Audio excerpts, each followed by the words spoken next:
Mesdames, Messieurs, peuple congolais, je vous informe qu'on ne rentre pas dans l'histoire humaine qui est celle des traditions, cultures, sociétés et civilisations par la petite porte.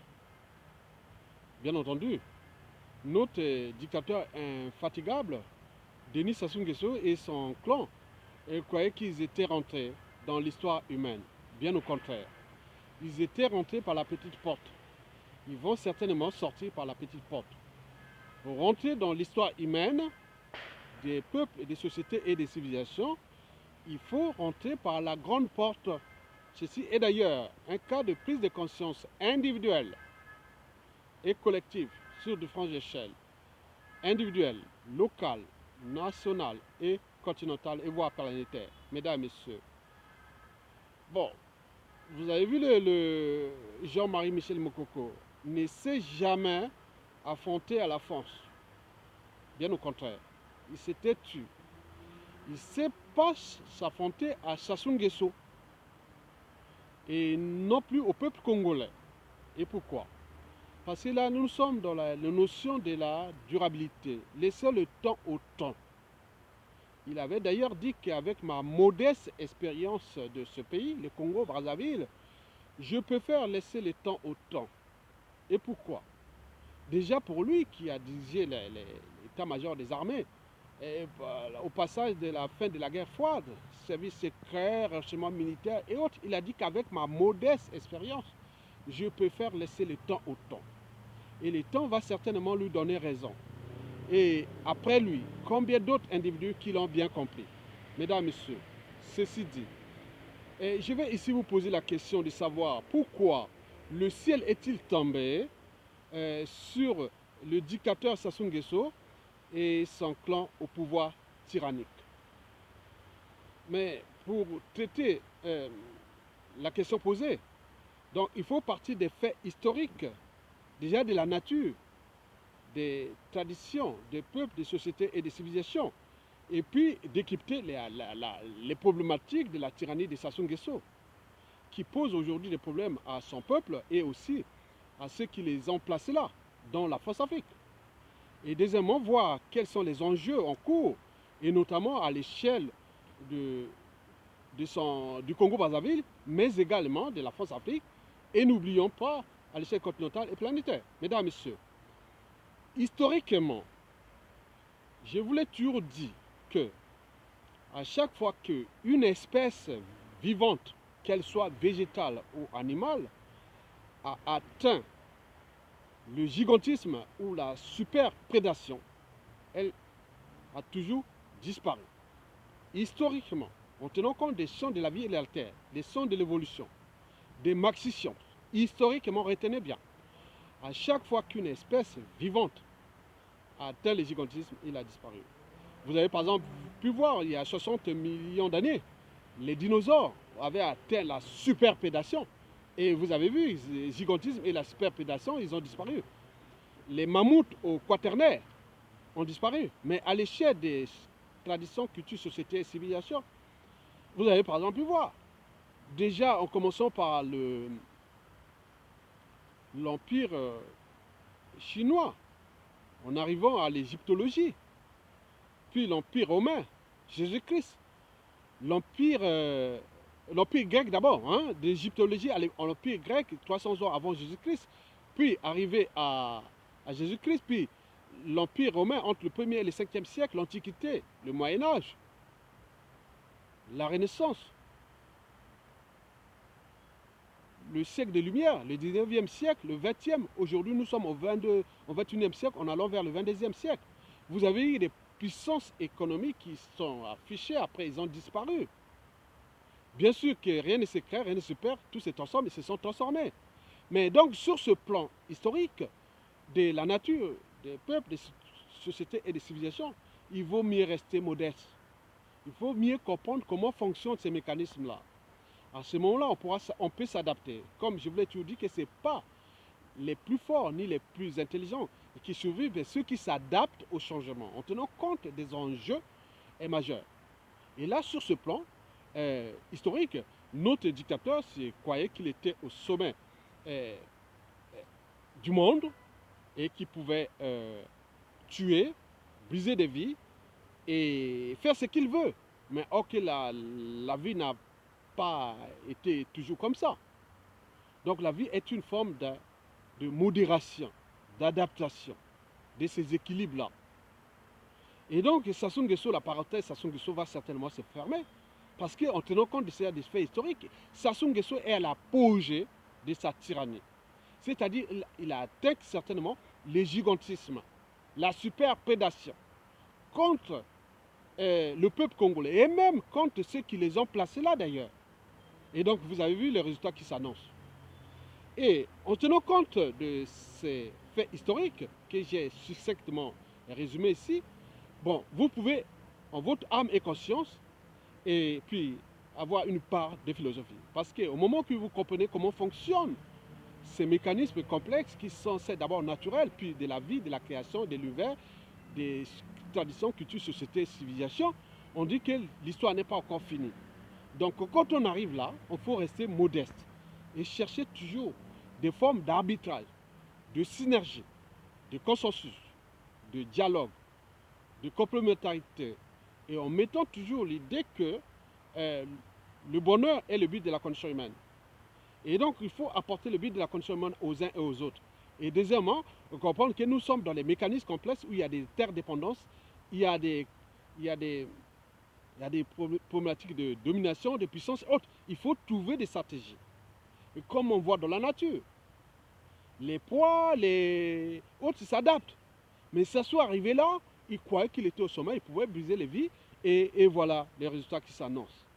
Donc la problématique de la tyrannie de Sassou Nguesso porte à examiner des éclairages déjà anthropologiques, politiques, sociales et culturelles à l'échelle congolaise, mais également des problématiques de la France-Afrique. Et qu'il faut tenir compte que le peuple congolais et l'Afrique francophone a tout donné. Et pourquoi continuons-nous à tout fracasser alors qu'on a tout à vivre ensemble en tenant compte des enjeux majeurs qui ne sont plus que des problématiques des libertés fondamentales, du but de la condition humaine et sociale et existentielle, mais également des enjeux écologiques majeurs. Nous sommes sur une planète finie, où nos besoins de consommation sont illimités. Les États sont devenus des superprédations, surtout les grandes puissances, et qui certains vont se transformer.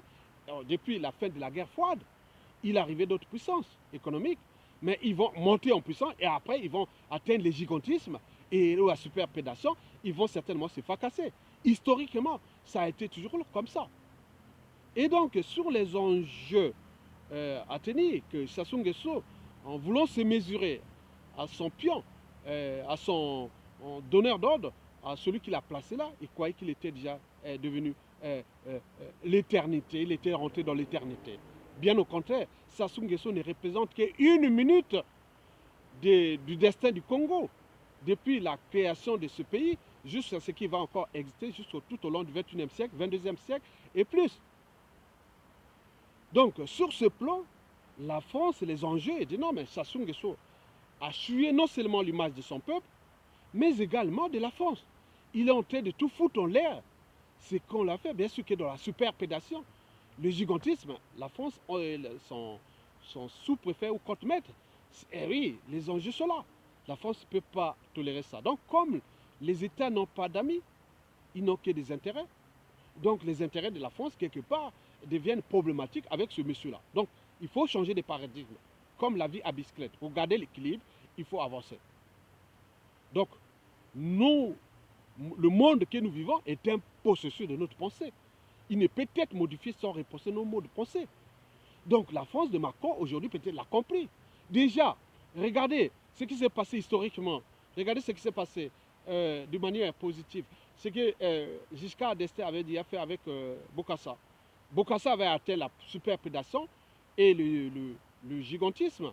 Et vous avez vu, Giscard avait décidé, en dehors des affaires privées et autres, qu'on peut tout interpréter. Mitterrand l'avait déjà su ce que Sassou Nguesso avait fait avec les attentats. Mais à la conférence de la Balle, elle a dit non, non, non, non. Il est allé jusqu'au bout, accompagné jusqu'à arriver au multipartisme. S'il n'y avait pas Mitterrand, ça serait encore là. Et d'ailleurs, peut-être on aurait pu arriver à un autre coup d'État, France-Afrique et autres, mais Mitterrand était là. dans toute organisation, qu'elle soit État, entreprise ou association, quand il y a un dysfonctionnement, c'est celui qui a la tête qui en est responsable. Donc la France, Mitterrand a dit non, non, non, je ne peux plus tolérer ça. Mais Mitterrand, bon, fatigué et autres, ben, Chirac est arrivé, il a recommencé. Et on voit les conséquences d'actualité et qui sont aujourd'hui, qui risquent d'impacter le rang mondial de la France à cette échelle, puisque la mauvaise image, la mauvaise réputation de la France est déjà réelle. Donc, dans la transformation, il faut trouver des mécanismes, étant donné qu'il y a des intelligences. Ils sont là-bas pour s'adapter, en tenant compte des arbitrages, des positionnements, des synergies et des ententes cordiales et tout ce qu'on peut avancer. Comme dans... Oui, les linges sales se lavent en famille. Donc, Sassou Nguesso a été chassé par Mitterrand. Il faut les retenir. Mais c'est Chirac qui l'a installé. Et Sarkozy l'a reconduit, Hollande pareil. Mais alors, Macron va-t-il laisser faire encore avec cette génération qui n'est plus celle des papis et des mamies? Donc il faut se transformer. Donc la France a tout à gagner avec les transformations de son précaré et qui tiennent compte déjà des problématiques de France CFA, qui vont trouver des stratégies avec des gens responsables, qui respectent les fondamentaux des règles économiques, financières, et qu'on va trouver des mécanismes de sortie de cet état de crise gagnant-gagnant pour continuer dans notre entreprise francophone France-Afrique, où il y aura demain les blocs contre blocs. Les blocs ne seront pas seulement économiques, ils sont linguistiques. Donc aujourd'hui, la France est la troisième puissance diplomatique, mais ce n'est pas seulement à cause de l'Europe ou autre, le monde, mais c'est à cause de l'Afrique francophone. Donc il ne faut pas qu'elle puisse hypothéquer son précaré, sinon c'est tirer une balle sur la tête. Donc Sassou Nguesso devient caduque. Le régime de Sassou Nguesso devient caduque. Sur ce plan des enjeux France-Afrique. Donc il faut trouver les mécanismes de sortie de cet état de crise que nous avions déjà dit pour ma vidéo. J'ai donné toutes les solutions.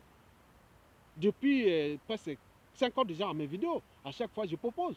Je le sais. Que les gros poissons mangent des petits poissons. Mais nous pouvons nous transformer avec ce gros poisson et qui aujourd'hui est aussi aujourd'hui d'être broyé par d'autres gros poissons. Mais certains ont atteint les gigotistes, vont peut-être se fracasser. Mais historiquement, avec ce socle culturel et historique que la France a, elle a tout à gagner avec l'Afrique francophone. Donc il suffit de se transformer comme s'est transformée l'Angleterre. Elle n'a plus à conspirer contre la volonté de ces peuples-là. Mais elle est là toujours présente du point de vue économique, stratégique et autres, même de la langue et autres. Donc la France peut se retrouver dans ce mécanisme-là que déjà les petites puissances ex-pays colonisateurs européennes comme le Portugal, l'Espagne, l'Italie, ils n'ont jamais construit là-bas. Et puis encore l'Allemagne n'a jamais été encore là-bas. Mais elle est là, pesante, on achète tout allemand, donc il suffit de reformer, créer des valeurs ajoutées en tenant compte de ces équilibres-là. Mais le socle de la France est cette répartition mondiale de la langue française, dont les Noirs, les Africains et tout ça partout. Donc on peut avancer. Avec le président Macron, s'il a compris, on peut avancer. Mais à l'échelle, les enjeux à l'échelle congolaise, c'est d'abord les problématiques de vie et de mort. Ça soit apporté que la mort. L'orgue de l'Alima n'a laissé qu'il y ait des cadavres sur les routes du Congo. Depuis 1997 à nos jours, on parle d'1 million de morts. Donc les problématiques des crimes de sang qui sont imprescriptibles, il faut trouver des esprits qui sont déjà civilisés et qui peuvent trouver ces mécanismes, des sortes de sortie des commissions vérité et réconciliation, trouver les mécanismes là. C'est tout des dossiers sensibles qu'il faudra traiter avec la France-Afrique et nous surtout à notre échelle endogène. Parce qu'on ne pourra pas concilier les Congolais sans traiter ces problématiques historiques liées aux crimes de sang, de masse et de génocide. Les problématiques économiques, sociales, tout ça, on pourra les traiter dans l'espace et le temps. Mais le dossier sensible, c'est celui des crimes de sang et de masse. Ça, c'est les enjeux. Bon, pour en arriver là, il faut que ça se dégage. Et pour que nous construisions déjà une commission ad hoc entre nous, Congolais, et avec aussi la France-Afrique. Et d'abord pour nous, et avec la France-Afrique. Et nous n'oublions pas qu'on ne peut pas partir d'une dictature liberticide, antidémocratique, antisociale et criminogène, voire d'appropriation de l'État congolais comme sa propriété est privée et par la démocratie. Non, il faut passer par une transition où nous aurons un président de transition et qui est déjà affiché, Mokoko, qui peut apaiser, responsabiliser, créer le consensus, les arbitrages et autres. Mais à côté, laisser le pouvoir avec des esprits libres et jeunes et nouveaux et qui, en tenant compte des enjeux géopolitiques, il faudra trouver un sudiste et qui est pris des valeurs, qui va construire librement son gouvernement et nommer les trucs et trouver des justes équilibres pour avancer. Et l'Assemblée constituante a trouvé un téquet, hein, et qui passait la répartition géographique des téquets est telle que un téquet qui va diriger l'Assemblée constituante pour repenser déjà la Constitution de 1992 qui a été instituée par un téquet. Hein, il a disparu là. Bon, donc, après, bon, ben, il faudra le Haut Conseil de transition qui sera là pour les arbitrages, les positionnements et autres. On trouvera un nordiste qui ne sera pas de la Kivette. Si Mokoko est déjà de la Kivette, il faudra trouver un gars qui soit de la Songa ou la Likwala qui va diriger ce Haut Conseil de transition. Donc, nous, le but est là. Et à ce moment-là, nous pourrons faire des audits de l'État entre nous sans traiter de manière indigne nos partenaires économiques, historiques, autres. Donc, on va trouver ce genre de consensus-là. Et l'audit, il faudra aussi penser les institutions nouvelles pour le pouvoir qui va venir après. Nous avons 5 ans de travaux. Et n'oublions pas les élections à venir. Donc, nous allons repenser le Congo de demain en tenant compte aussi des enjeux sous-régionaux. Avec nos voisins, on ne peut pas construire un acte de paix à venir au Congo sans que nous soyons en paix avec nos voisins. Et surtout à l'échelle continentale, n'oublions pas qu'il n'y a pas que la France-Afrique, il y a les Chinois, il y a les Russes, il y a les Américains, il y a d'autres grandes puissances qui sont là. Nous sommes ensemble, on doit construire ça dans un équilibre. On a les idées, on a les pensées, on a les retours d'expérience, on a tout pour avancer, pour construire ce monde de brut et qu'il faut certainement le transformer. Donc la décision de l'ancien ministre de la Défense de François Hollande qui nous a apporté ce mal, et n'oublions pas qu'il est devenu ministre des Affaires étrangères et que mon frère Jean-Luc Malika, qui m'en a parlé toujours de ce Yves Le Drian, et qui se connaissent, et que j'avais déjà un autre regard sur Jean-Yves Le Drian. Et donc nous sommes là dans cette synthèse. Donc pour le répéter, mettons-nous ensemble, restons résistants, combatifs, sans arrogance, ni joie, ni quoi que ce soit. Tant que ça n'est pas encore tombé, on ne sera pas là. Donc notre but est là. Tous ceux qui sont venus nous divertir, nous faire ceci, c'est leur jeu. On ne laisse pas faire. Donc l'Européen, le Blanc, même la Force Afrique respecte les gens qui sont tenaces. Et parce que c'est des gens qui demain, si on signe des accords, il y a confiance. Donc on vient avoir des gens de confiance. Une fois qu'on a établi les cadres, on va jusqu'au bout. Ce n'est pas pour détruire. Nous sommes là pour apporter les conditions de vie à tout le monde. Parce que ceux qui sont de la résistance, ici par exemple en France, dans cette France-Afrique qui sera certainement transformée, derrière moi, il y a Tonga, il y a combien y a-t-il de Français? J'en ai plein. Je ne parlais de 200 têtes de pont. Déjà, à l'échelle des diasporas congolais d'Occident, j'en ai cité 200. Chacun a quelqu'un derrière. Donc, il faudra mettre ces gens pour repenser le Congo. Donc, si Mokoko prend les commandes du pays, il faut un premier ministre du Sud, un homme digne, bien, et qui va faire librement son gouvernement et nommer les nouvelles administrations et de tout ce qui sera ensemble, que ce soit les administrations publiques, les entreprises paratatiques ou publiques, autres, il va faire librement, dans l'esprit de synthèse et de consensus.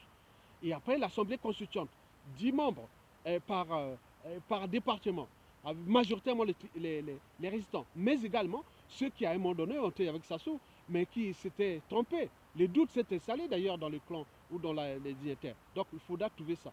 Et enfin, le Haut Conseil de transition qui sera là pour genre d'équilibrer les choses.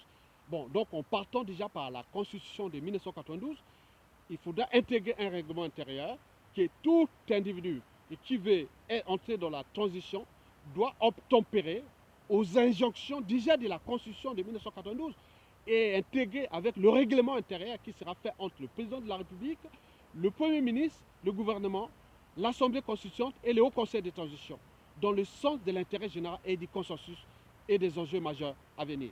Mesdames, Messieurs, peuple congolais, si vous êtes avec nous, si vous êtes dans l'esprit de la libération et de la restauration, alors soutenez la résistance.